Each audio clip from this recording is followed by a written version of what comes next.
Представители водного транспорта, ученые и все те, кто связан с водными объектами региона, собрались на круглом столе у председателя Госкомобеспечения республики.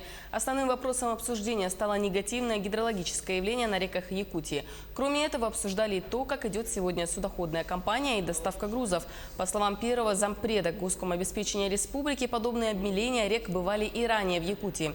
А сегодня необходимо консолидировать все силы и средства, объединяя общие усилия как ученых, так и представителей водного транспорта, чтобы в будущем не страдать от подобных ситуаций.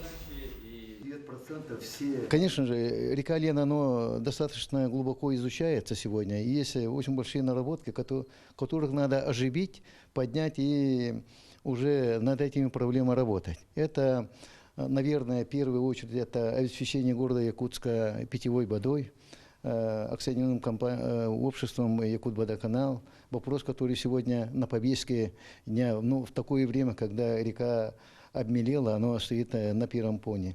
Это перспектива, значит, может быть, какие-то приведение корректив на систему северного завоза, переход на железнодорожный транспорт, которым уже мы сегодня приняли решение кое-какое, да. И, естественно же, это перевозка автотранспорта.